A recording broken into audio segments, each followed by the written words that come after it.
আমি ফিরে এসে বাংলাদেশের এমন কোনো অঞ্চল নেই, প্রত্যন্ত অঞ্চল আমি ভ্রমণ করি। কোন দেশে এলাকার মানুষ,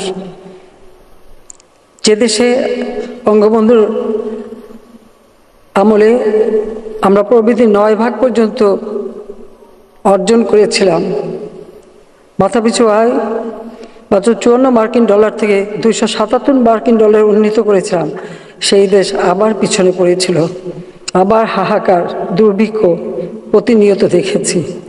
তারপরে যখন 21 বছর পর সরকার এসেছি, মন প্রাণ দিয়ে চেষ্টা করেছি বাংলাদেশের মানুষের ভাগ্য পরিবর্তন করতে। প্রথমে খাদ্য নিরাপত্তা, খাদ্য উৎপাদন বৃদ্ধি এবং খাদ্যের স্বয়ংসম্পূর্ণতা অর্জন, সেই সাথে সাথে পুষ্টি নিশ্চয়তা দেওয়া এবং শিক্ষা, স্বাস্থ্য, চিকিৎসা মানুষের দোরগোড়ায় পৌঁছে দিয়ে এদেশের মানুষকে একটা উন্নত জীবন দেওয়া। প্রথমবার 5 বছর, দ্বিতীয়বার এসে 2009 জনগণের ভোটে নির্বাচিত হয়েই সরকার এসে এ পর্যন্ত আজকের বাংলাদেশ আমরা উন্নয়নশীল দেশের মর্যাদা পেয়েছি। আজকে সারা বিশ্বে যে বাংলাদেশ এখন মাথা উঁচু করে কথা বলতে পারে, দাঁড়াতে পারে, বিশ্ব সম্মানের সাথে দেখে, সেই বাংলাদেশে আবার রক্ত ঝরবে, আবার এই ধরনের অস্বাভাবিক অবস্থার সৃষ্টি হবে।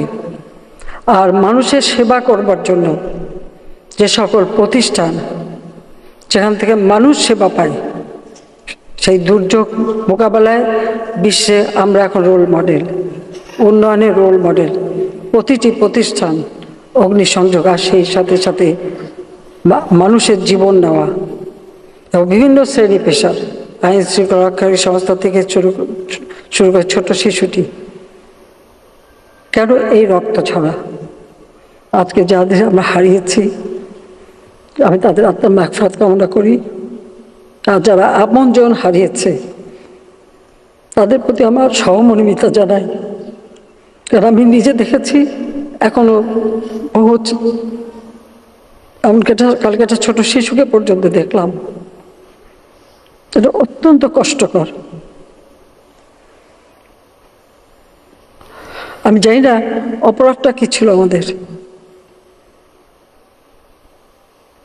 যে ইস্যুটা নেই সেটা নিয়েই আন্দোলনের নামে এই ধ্বংসাত্মক কার্যকলাপগুলি, দেশের অর্জনকে নষ্ট করা,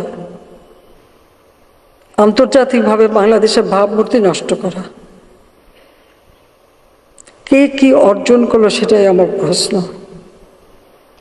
আমার কাছে